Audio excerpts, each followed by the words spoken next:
Eu sou Rudy Solon e está no ar o programa Shalom Brasil. A Polícia Federal realizou a prisão preventiva do pastor Tupirani da Hora Lores, no Rio de Janeiro. O líder da Igreja Pentecostal Geração Jesus Cristo foi preso pelo crime de racismo na Operação Hofesh, liberdade em hebraico. Em um vídeo gravado em 2020, o pastor afirmou que judeus deveriam ser envergonhados, como foram na Segunda Guerra Mundial. Foram diversos ataques ao povo judeu e Tupirani também atacava outras religiões, como as de matriz afro. Parabenizamos o trabalho do Grupo de Repreensão a Crimes Cibernéticos da Polícia Federal. É fundamental atuar com repreensão ao racismo. Devemos ser contra qualquer tipo de discriminação e lutar por um mundo melhor e mais justo. Fique agora com os destaques do programa Shalom Brasil de hoje. Entrevista com a advogada Mônica Rosenberg. A posse da nova diretoria da Bnei Brit. E os nossos correspondentes de Israel trazendo as principais informações do país. Fiquem com a gente, voltamos já já com mais Shalom Brasil, a voz da comunidade.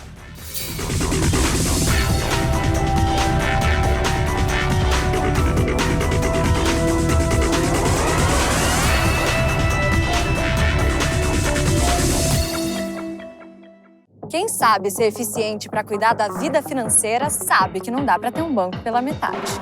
Quem sabe abre uma conta completa do Safra e tem um mundo de serviços do Safra. Tem cartão de crédito com experiências exclusivas, empréstimo com taxas especiais e, claro, assessoria dos especialistas para qualquer investimento e acesso à Safra Corretora. Tem tudo aqui. Bem completo, hein? Abra sua conta pelo app. Quem sabe Safra.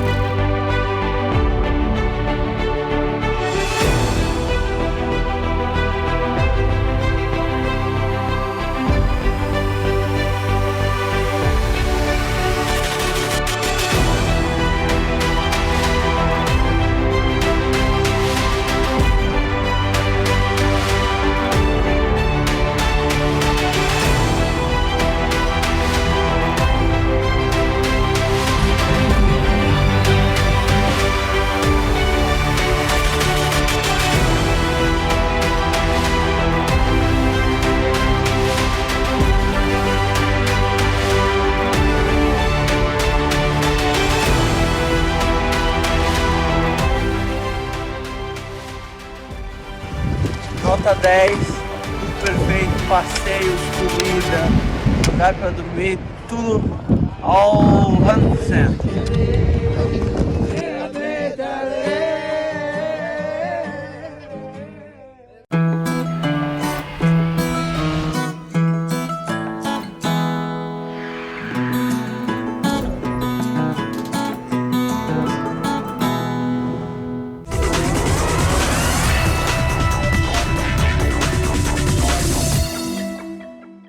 Confira agora as novidades do mundo do esporte judaico e israelense com Ricardo Setion.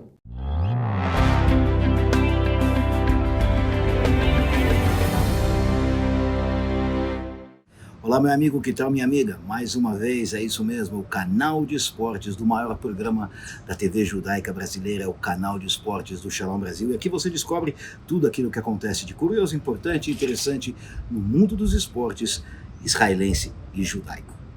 Nós falamos aqui várias vezes do maior evento esportivo em Israel.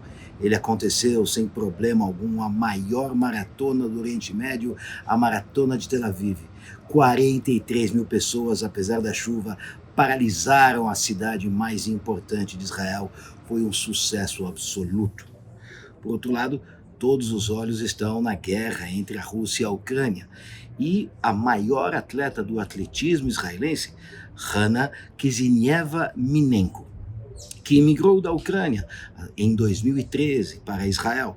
Até 2012 ela representava a Ucrânia e agora representa Israel e é a sexta melhor atleta no salto triplo e no salto à distância. E ela tem os seus pais em Kiev, na capital da Ucrânia.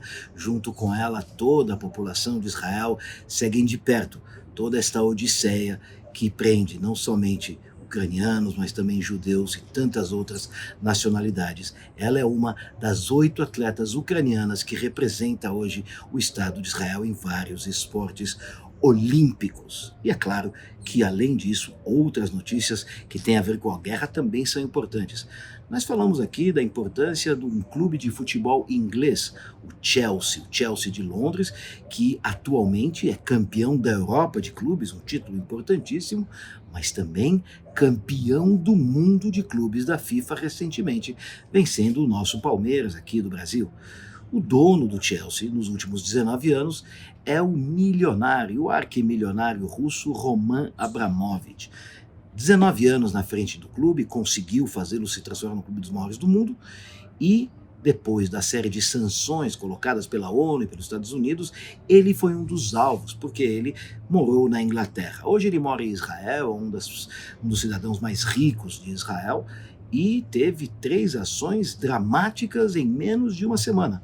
Primeiro, ele colocou a liderança, a presidência do clube, agora nas mãos de um fundo benemérito. Ele já não é mais presidente, dono do clube. Em segundo lugar, ele, o dono do clube mais importante do mundo do futebol, o Chelsea, é o homem que está por trás das negociações, das tratativas de paz que acontecem entre russos e ucranianos em Belarus. Ele que sim organizou que russos e ucranianos se encontrassem. Uma notícia importante que saiu no mundo todo. Um judeu russo ajudando a paz. E finalmente, agora, a notícia é importante. Depois de 19 anos, Roman Abramovich decide que vende o Chelsea e não é mais dono, vai vender a equipe e preste atenção. Toda a diferença daquilo que ele comprou o clube há 19 anos atrás para aquilo que ele vai receber hoje será doada a um fundo para ajudar as vítimas da guerra na Ucrânia. Essa é a decisão de Roman Abramovich, que coloca à venda o maior clube da Inglaterra, o Chelsea, e hoje campeão do mundo. E deixando um pouco a guerra de lado, vamos falar de Israel como sede de um evento sensacional. O campeonato mais importante de Ironman, de sobrevivência. Ironman, como você sabe, é a mistura de natação, corrida e ciclismo. São, sem dúvida alguma, quilômetros e quilômetros dessas três modalidades. E esta modalidade, considerada aquela que mais exige do corpo humano, entenda bem, é uma maratona a pé, mais 20 quilômetros de natação e mais de 1h30 de ciclismo, quilômetros e quilômetros. Portanto, este campeonato será realizado na cidade de Tibérias, em novembro agora. Mas o legal não é somente que Israel vai organizar essa competição tão importante, é que já estão garantidos atletas de países árabes, como Emirados Árabes Unidos, Omã, Bahrein e até da Jordânia. 75 corredores que estarão nos primeiros lugares deste campeonato terão lugar garantido no Mundial de Ironman, que acontecerá em 2023. Agora vamos para as últimas 2 histórias, porque realmente essa semana esportiva foi extremamente interessante. Temos agora o tênis israelense, que volta a ser notícia, porque a equipe está sendo treinada pelo maior tenista da história do país, Amos Mansdorf. E a partir da semana que vem começa a Copa Davis, que é o mais importante torneio de nações do tênis mundial, e Israel vai enfrentar a seleção da África do Sul em Ashdod, uma das cidades de Israel. Você vê que Israel continua recebendo mais e mais eventos internacionais de vários esportes, e o tênis será um deles. Toda a atenção daqueles amantes do tênis estará nesta disputa entre Israel e África do Sul. E para terminar, uma notícia sem dúvida alguma que reflete a realidade democrática de Israel. Em Israel, o esporte mais popular é o futebol. Logo após é o basquete. Em terceiro, o que mais é apreciado em Israel é o handball. E era uma vez 2 jogadores da Nigéria que em 2001 e 2003 chegaram para reforçar equipes israelenses. Emi Chukwuemeka, um nome complicado, e Glory Ufur, 2 nigerianos, simplesmente permaneceram em Israel e continuaram a jogar, reforçando as melhores equipes do campeonato israelense de handball. E agora, com a pandemia, ambos nigerianos, já com residência em Israel, decidiram que vão pendurar as chuteiras. E sabe o que acontece? Os dois decidiram ser os mais novos árbitros da Liga Nacional de Handebol de Israel. Portanto, os dois nigerianos, não judeus, residentes em Israel com passaporte, são os novos árbitros da Liga Principal de Handebol. Os dois nigerianos agora estarão do outro lado. Estão arbitrando e trazendo um pouco da experiência nesse mundo tão variado e culturalmente diverso de Israel. Para você, aquele abraço e até breve.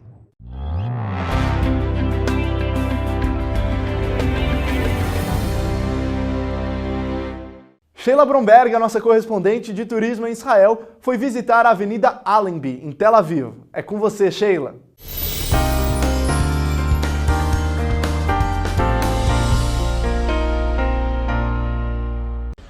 Shalom, shalom. Olá, Rudy. Olá, meus amigos do Shalom Brasil. Hoje eu vou mostrar para vocês uma rua muito conhecida aqui em Tel Aviv, que é a Avenida Allenby. É ela que tem o Shuka Carmel e ela tem um monte de lojas, de comércios. Dá para comprar coisas para dar de presente, dá para comprar várias utilidades, sapatos, enfim. Tem loja de roupa, tem várias lojas. Tem casas de câmbio. É uma rua feia, não é bonita, mas ela é uma rua prática. Vem comigo conhecer a Avenida Allenby. A Rua Allenby é uma rua importante em Tel Aviv, aqui em Israel. Ela foi nomeada em homenagem ao Marechal de Campo Visconde Allenby. Ela começa numa das praias de Tel Aviv e vai até a Rua Aliá, a sudeste de Tel Aviv. Em 1914, ela foi pavimentada com concreto pela primeira vez. Durante o dia, é uma rua comercial com muitos pequenos comércios e lojas de roupas e outras coisas também. À noite, seus cafés, pubs e restaurantes lotam de gente. Essa aqui é Nahalat Binyamin, que é uma rua que de terça e sexta tem uma feira de arte, que pega várias ruas lá de dentro. Agora, infelizmente, depois da pandemia, essa feira está bem fraquinha, mas ela já foi muito bacana, com coisas de arte bem legais. Tomara que volte agora. Ônibus de várias cidades e para várias cidades passam por lá. Vem gente de todos os lugares fazerem compras na Allenby. Lá também encontra-se o famoso Carmel Market ou Shuka Carmel e a feira de arte da rua Nahalat Binyamin, que acontece todas as terças e sextas. Embora Allenby não seja a avenida mais bonita de Tel Aviv, é uma das principais ruas da cidade. Uma rua prática onde encontra-se de tudo para o dia a dia. Confesso que muita coisa mudou depois da pandemia. Algumas lojas fecharam, outras, olha aqui, estão para alugar. E assim caminha a humanidade, né? Vamos ver o que vem por aí afora.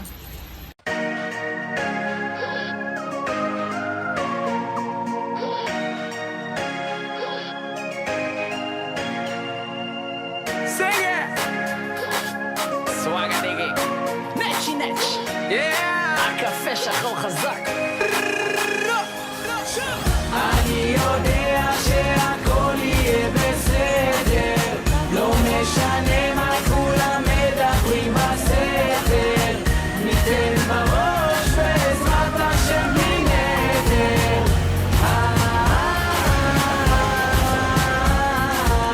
אני יודע שהכל יהיה סבבה ניתן את הלב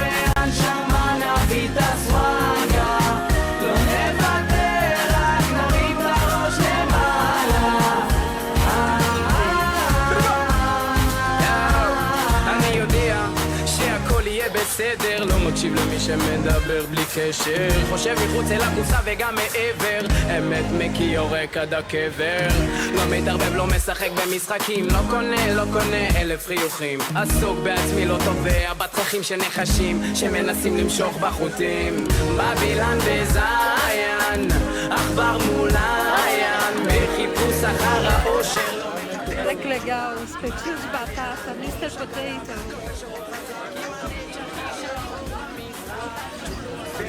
סול משאיר אבק, מרימים את הראש, צופים למרחק אני יודע שהכל יהיה בסדר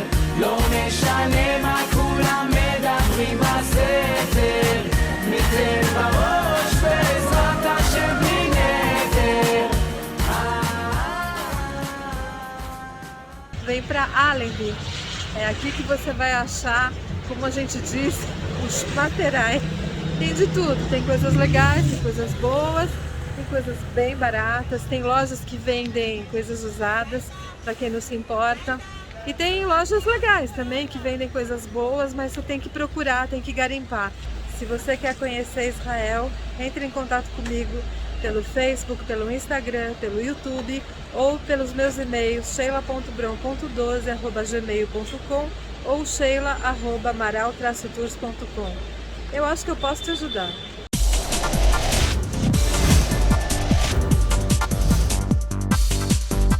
Rabino responde. Por que no Shabat as mulheres precisam cortar as unhas e queimar as pontas? Para começar, em Shabat é proibido cortar unhas. Não pode cortar nem cabelo nem unhas. Eu imagino que a pergunta se refere à véspera de Shabat. E não é só mulheres como homens. No judaísmo não tem diferença. A lei judaica diz, e a tradição mística, que as unhas, uma vez cortadas, se elas caem no chão e alguém pisa em cima, é prejudicial. Não é bom andar em cima de unhas, tem que se cuidar. Então, quando alguém em casa corta as unhas, ele tem que eliminá-las. Pela lei, o ideal seria queimá-las. Nós não temos sempre tempo de queimá-las, é complicado. Então, se você joga as unhas no vaso, não tem problema. Isso se chama eliminar. Nós temos que se cuidar muito para ninguém pisar em unhas que estão no chão. Por isso, logo depois que a gente tem se uma unha cai no chão, pelo menos varrer o chão, limpar. A mesma coisa quando uma pessoa, na verdade, está lixando, não deixar em cima do chão, em cima do parqueto. É melhor, logo no vaso, eliminá-los. Esta lei é igual para homens e para mulheres. Só no Shabat não pode cortar. A seguir, a posse da nova diretoria da Bnei Brit.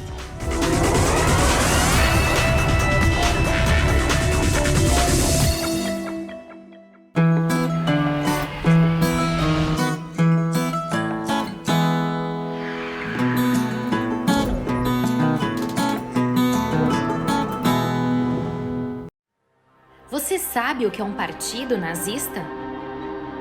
Partido com ideais antissemitas, ou seja, preconceito e hostilidade contra o povo judeu. Judeus, negros, homossexuais e indígenas são alvos dos nazistas.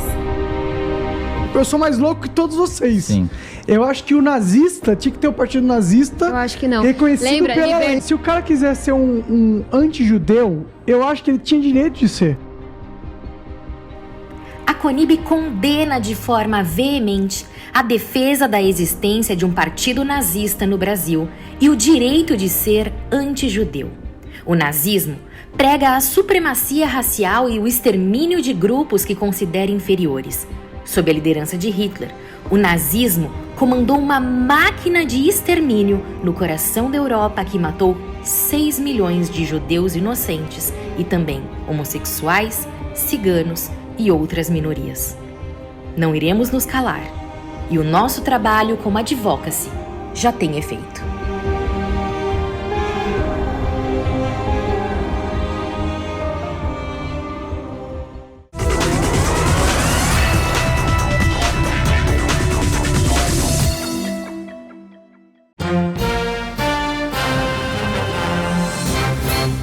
Olá, eu sou o Daniel Bialski, eu sou advogado criminal e também, atualmente, vice-presidente da CONIB.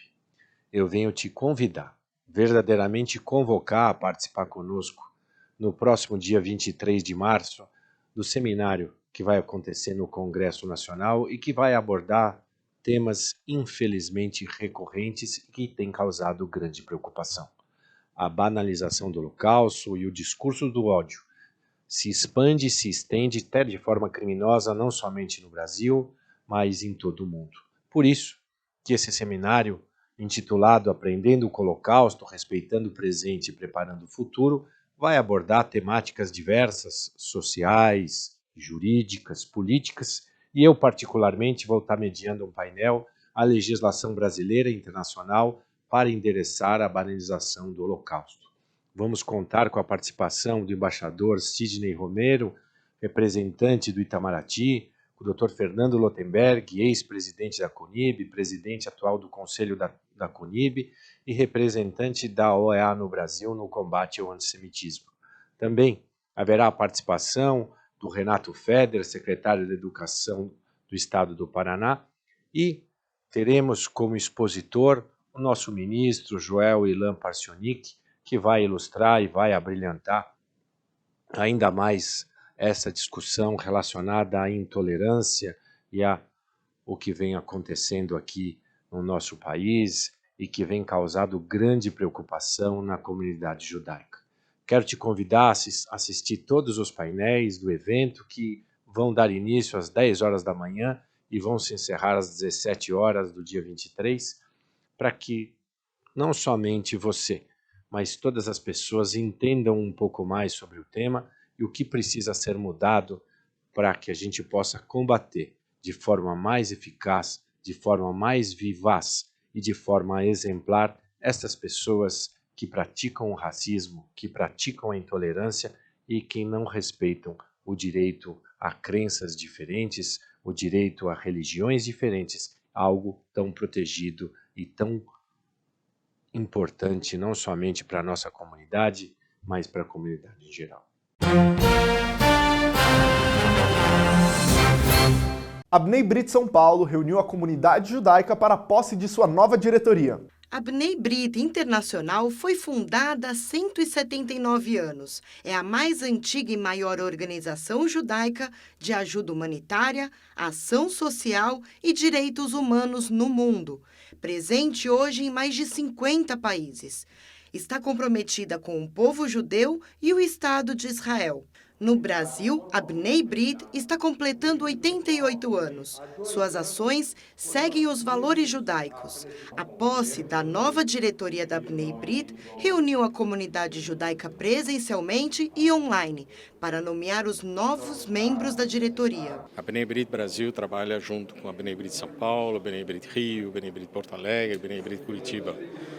Somos irmãos.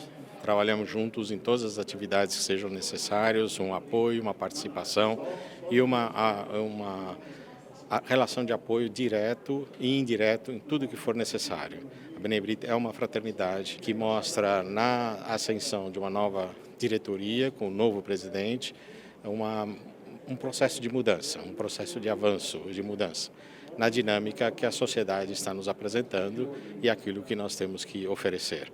A Bnei Brit mantém os seus fortes princípios na área de direitos humanos, na área da beneficência, fraternidade e harmonia, e nesse ponto nós estamos continuando a trabalhar muito bem. Realmente é um momento de alegria, porque quando a gente passa a presidência para um outro irmão, é um motivo de orgulho pela continuidade da nossa entidade.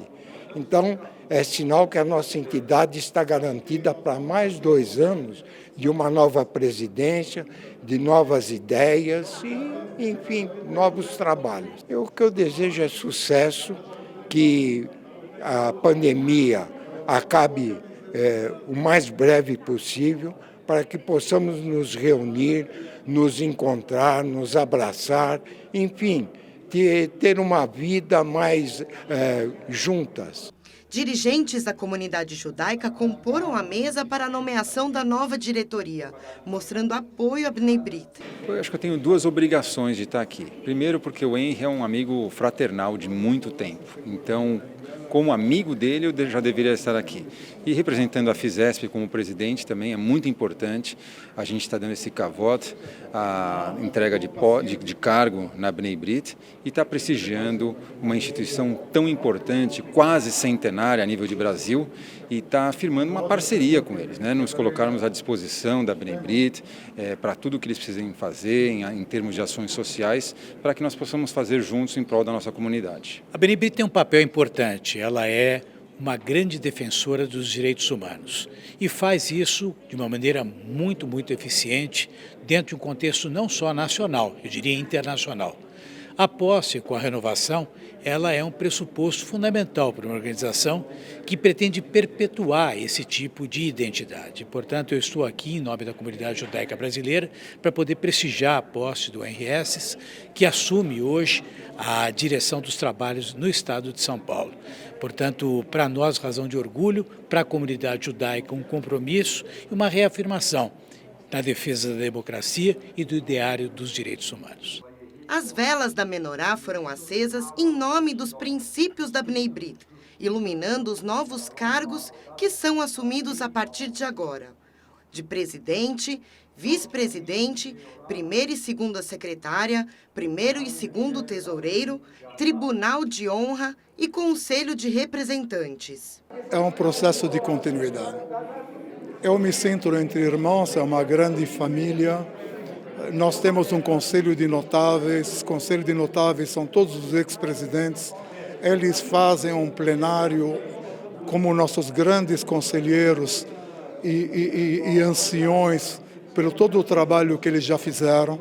É um trabalho em que a gente reconhece o ativismo dos nossos grandes líderes do passado, que nos inspiram e nos dão uma vibração para que a gente possa continuar o trabalho para as demais gerações. Esperamos que as gerações futuras venham se juntar a nós, fazendo um relacionamento com seus pares, gente que venha se inspirar, não apenas para defender a comunidade contra atos de intolerância, mas para construir um mundo judaico que seja um mundo judaico de união, mesmo que tenhamos todas opiniões diferentes ou não.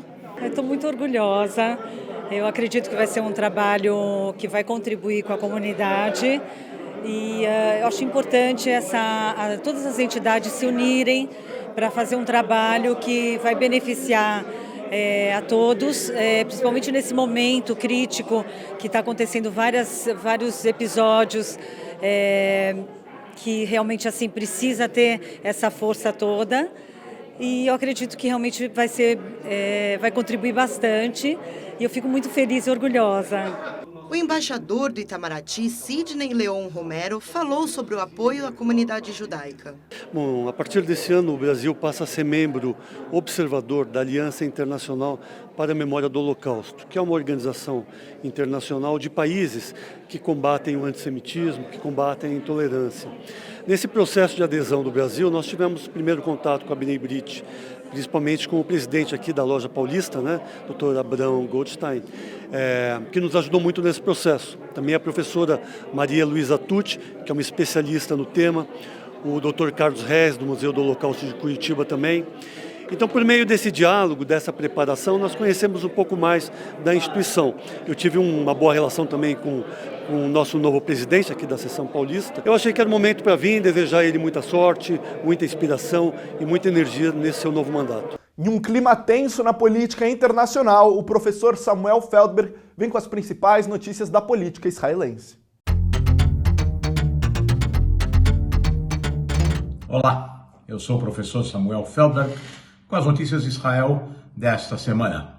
E como não poderia deixar de ser, a guerra na Ucrânia está nas manchetes aqui em Israel. A preocupação é com os israelenses que tentam sair da Ucrânia, principalmente através da fronteira da Polônia e de Moldova, e a enorme população judaica que, em parte, poderia buscar refúgio também como novos imigrantes em Israel.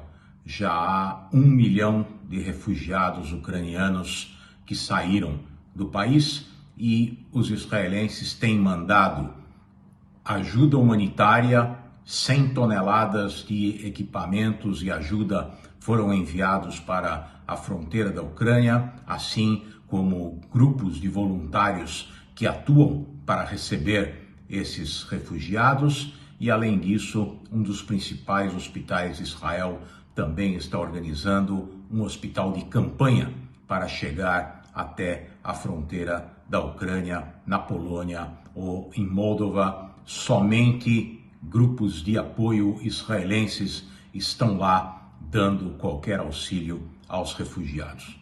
Ainda no cenário externo, a preocupação com o avanço das negociações sobre um acordo nuclear com o Irã, obviamente com todas as atenções voltadas para a Ucrânia, a preocupação com a Rússia, eventualmente com o benefício que a China pode ter com esse conflito.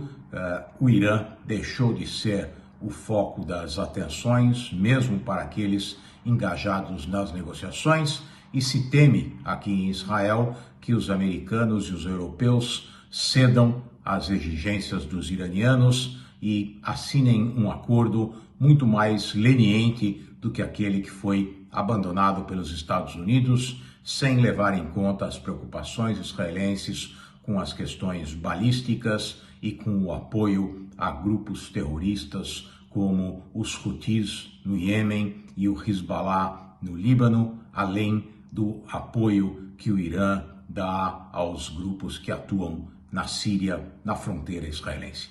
E por último, no cenário político aqui em Israel, depois de vários meses de um funcionamento relativamente tranquilo desse governo de coalizão, no último mês as partes começaram a entrar em conflito e já há um bom tempo não conseguem aprovar nenhuma nova legislação.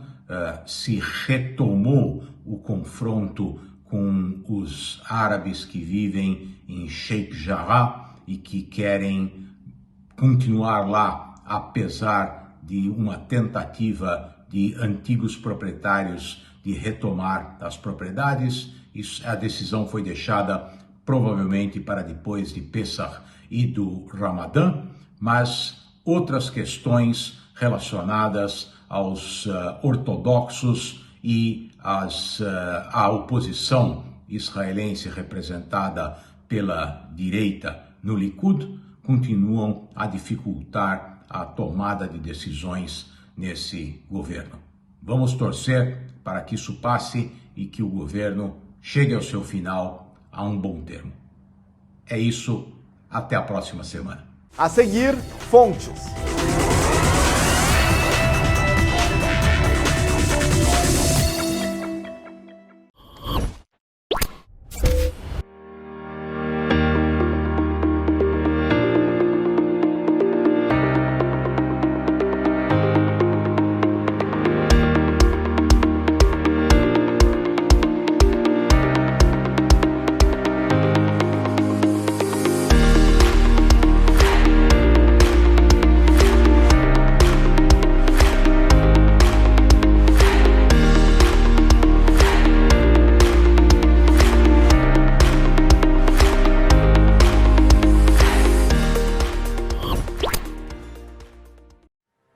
Você sabe o que é um partido nazista? Partido com ideais antissemitas, ou seja, preconceito e hostilidade contra o povo judeu. Judeus, negros, homossexuais e indígenas são alvos dos nazistas. Eu sou mais louco que todos vocês. Sim. Eu acho que o nazista tinha que ter o partido nazista. Eu acho que não. Reconhecido Lembra, pela lei. Se o cara quiser ser um anti-judeu, eu acho que ele tinha direito de ser. A CONIB condena de forma veemente a defesa da existência de um partido nazista no Brasil e o direito de ser anti-judeu. O nazismo prega a supremacia racial e o extermínio de grupos que considera inferiores. Sob a liderança de Hitler, o nazismo comandou uma máquina de extermínio no coração da Europa que matou 6 milhões de judeus inocentes e também homossexuais, ciganos e outras minorias. Não iremos nos calar, e o nosso trabalho como advocacy já tem efeito.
wenn geht zum Rambam mit Punkt wie bis vor, gefindt mir sich a Protim und Protim, was mir gefindt das nicht bei Rubem Kekulam, vom Peske Haloche ist, so gewähnt fahren Rambam und noch ein Rambam, Zifre vom Peske Dini. Sie beloschen Haloches Gdelis oder Alfes wie Kajezi was und nechet Leachra der Schulchan Aruch von bis Yosef oder der Tusche Lefonov wie dem Schulchan Aruch von dem alten Rennen. Afal Pikein, wir soll gefinnen alle Protim und Beschleimus in das Hanessen an der Sefer Aramba. Sei der Haloches Hanegin Biyomo, sei der Haloches Hanegin wie sie Mesa Mashiach, wie der Mond früher, ja, das ist Gott der Sien und Chesem, was Hakel Helech Achar Achitum, und als Jechet der Haloches, was eine Nechet Bintai und Nechet Biprotis. Bis nicht messen Lev, als in Rambam gefindt sich noch ein Dover Nifla, was man gefindt das nicht in Poskin. In Rambam sind in dort der alle Haloches von Sheva Mitzvah Bnei wo das nicht in Natur, nicht in Bis Yosef, nicht im Alter Rebbe Shulchan Aruch, nicht in Riv, wie Kajezi Bazer. Man bringt das in Riv, wie Kajezi Bazer, wo es nicht gehe, zu Abir in Gemorre, als Haloches und als Piske Dinim und mit allen Protim, gefunden das in Rambam und Davke in Sifrei Hayudalet, wo damit ist Chesem, dem Kol Sefer Shalom. Al derich sei sechet Banagele Chayev, was in der Ruf kommt zu noch ein Limut von Rambam, wo das in der Gehe echt mir soll das Madgisch sein, a der Rambam mir gewähnt a Dugma Chayev, oder die in Yonim und oder die an Hoges, wegen welcher geschrieben und gepasst und damit darf Seiton, ist Bechayev, Hayem Yemim in sein tagtäglichen Leben, einfachen Leben, hat das gesehen, was das Mikaim bepev und bepasst nicht mit darf sich mit dem Dingen und reden und der Monne Vechulu, das geht beim rein in Seder Chayva Proti.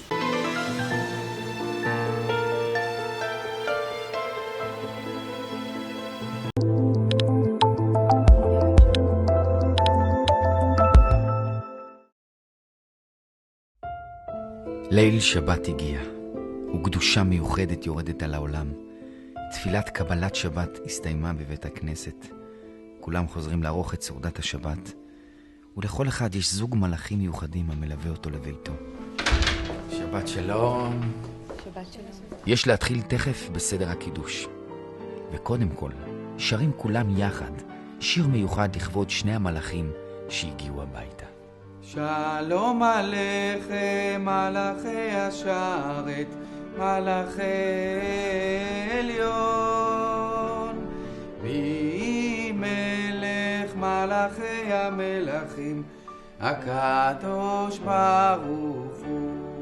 לאחר מכן שרים כולם שיר מיוחד, אותו מקדישים לאמא יקרה, ובו מביעים את הוקרת התודה והערכה על פועלה המסור ועל דאגתה התמידית לבני המשפחה במשך כל השבוע החולף, מתוך מסירות ואהבה אין קץ. אשת חיל ממצא ורחוק מפניני מכרה, בטח בלב בעלה ושאלה לא יחסר.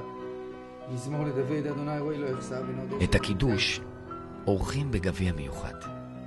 יש לשטוף אותו לפני הקידוש.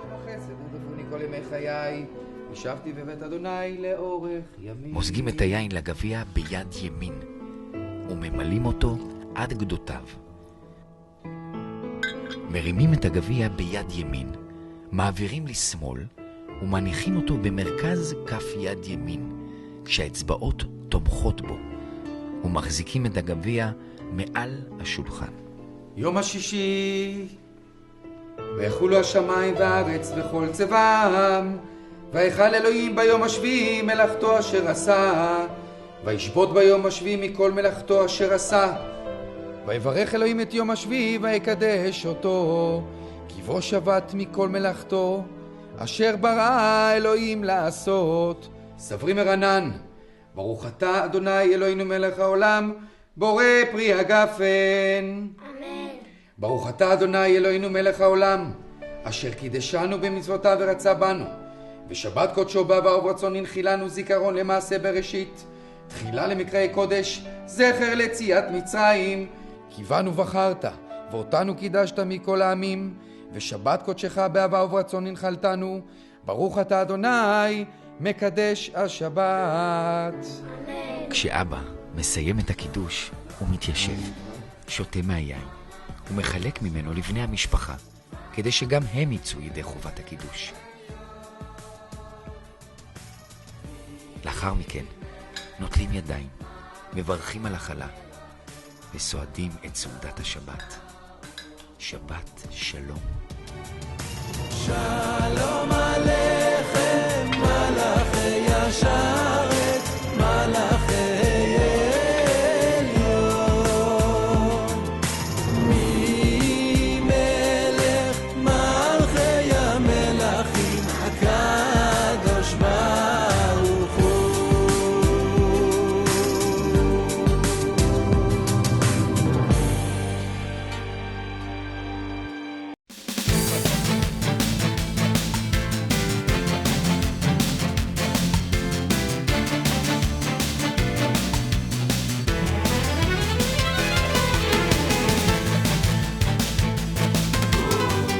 A seguir, entrevista com a advogada Mônica Rosenberg.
Quem sabe ser eficiente para cuidar da vida financeira sabe que não dá para ter um banco pela metade.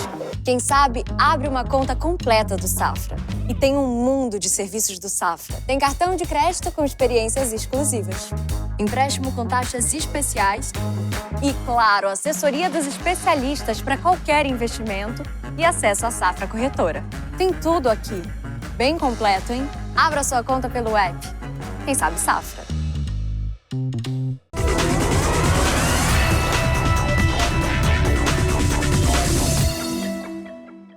Essa semana, a repórter Stella Ziskind entrevistou a advogada Mônica Rosenberg. Veja como foi.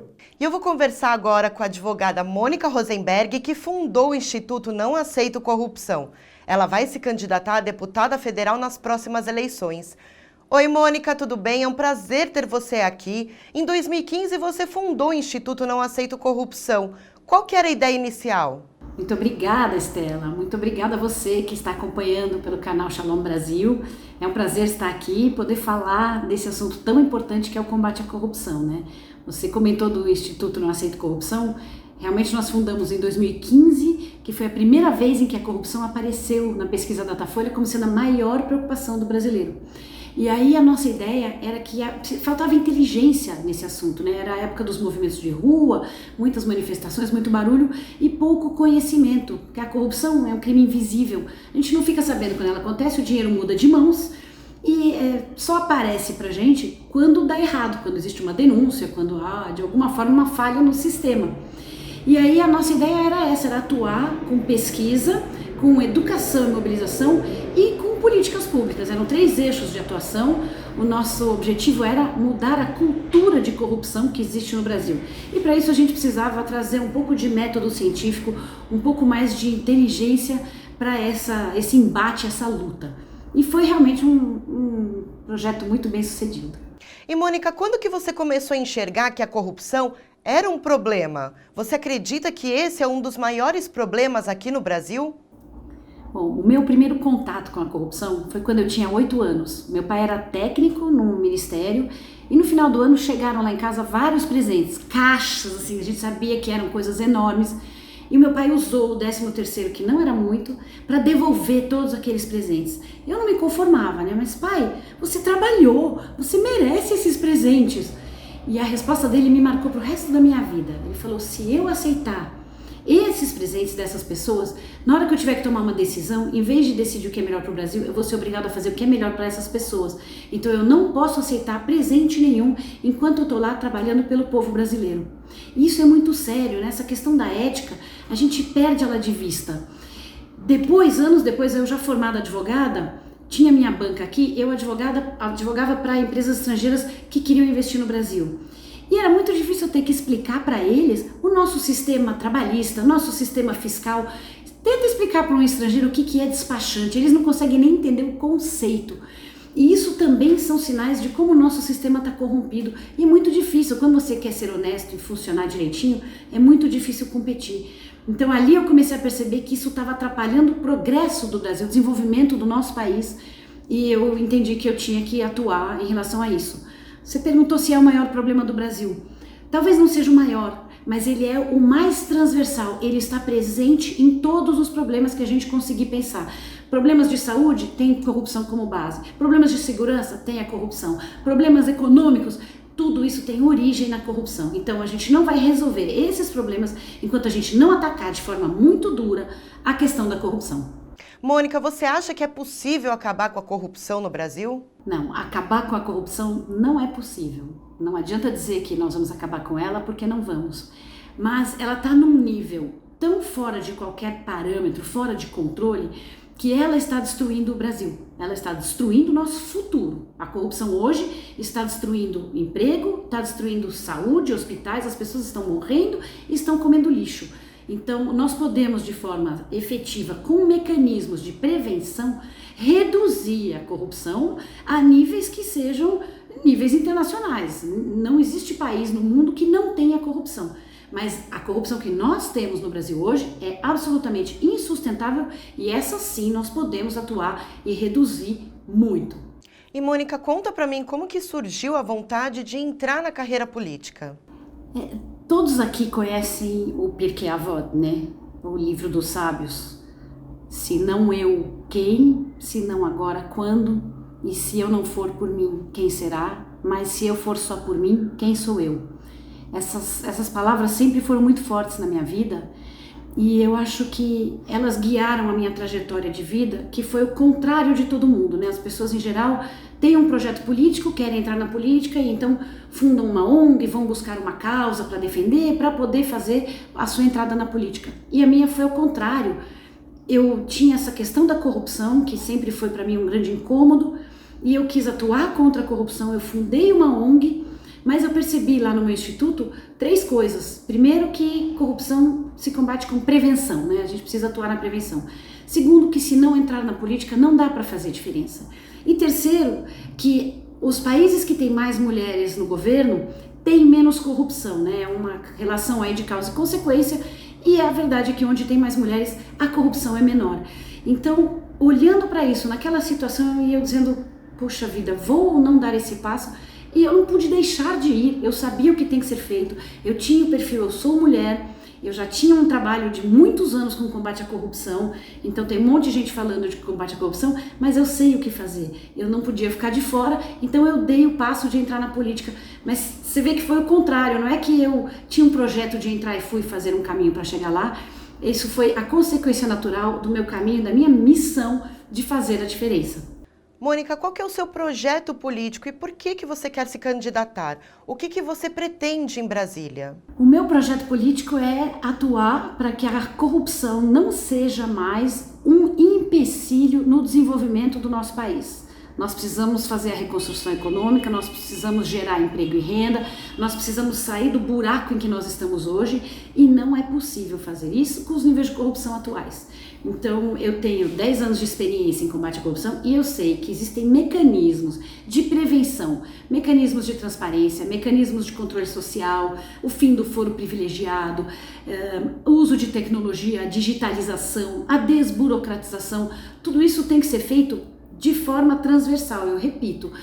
Saúde, segurança, educação, em todas essas existem focos de corrupção que precisam ser combatidos de forma ativa e proativa antes, não adianta depois a gente ficar, por exemplo, a prisão em segunda instância é muito importante, porque ela vai combater a impunidade que fortalece a corrupção. Então a gente precisa pensar antes o que está fortalecendo cada vez mais a corrupção e quebrar esses mecanismos de fortalecimento e voltar a fortalecer os mecanismos de ética e de integridade.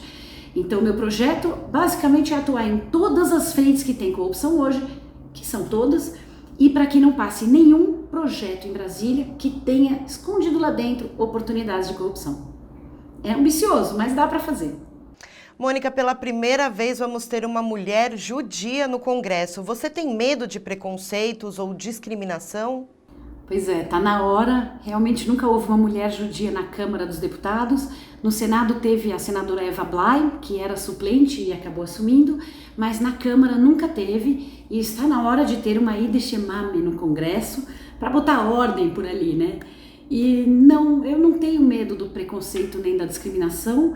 Primeiro porque estou muito acostumada com isso, né? Nós sofremos isso na pele constantemente, frequentemente. E para mim, eu transformo isso em força. Quanto mais as pessoas tentam me agredir, quanto mais eles tentam usar contra mim o que para mim é força, o fato de eu ser mulher, o fato de eu ser judia, para mim são diferenciais, eles me tornam mais forte. E ninguém que jogue na minha cara o fato de eu ser mulher e judia vai me derrubar, isso só me fortalece, eu só saio mais convencida da importância de ter alguém como eu, com um perfil conciliador, um perfil de busca de convergência. Nós estamos polarizados, com pessoas cheias de raiva, incapazes de conversar e buscar soluções, e está faltando em Brasília quem busque soluções. Eu tenho esse perfil e não tenho medo de nenhum ataque que possa vir, porque tudo isso eu vou transformar em força e fazer a diferença, né? O nosso povo está precisando. Obrigada, Mônica, pela entrevista e sucesso. Eu que agradeço muito, agradeço a vocês que estavam acompanhando. Quem quiser apoiar esse projeto e essa luta, aqui embaixo deve ter os meus contatos, sigam as minhas redes, venham interagir, me mandam um oi, porque esse projeto não é só meu, é de todos nós e nós vamos mudar esse Brasil. Obrigada, Shalom. O programa Shalom Brasil de hoje terminou, mas não deixe de acompanhar o nosso programa e todas as nossas novidades nas redes sociais, YouTube, Facebook e Instagram. Lá você assiste também este programa e os anteriores e no nosso site www.shalombrasil.com.br. Hoje nós terminamos o programa com o cantor Yaakov Shveiki e a música Yavo Hayom. Em português, o dia chegará. Um grande abraço e até a próxima semana. E Shalom Brasil!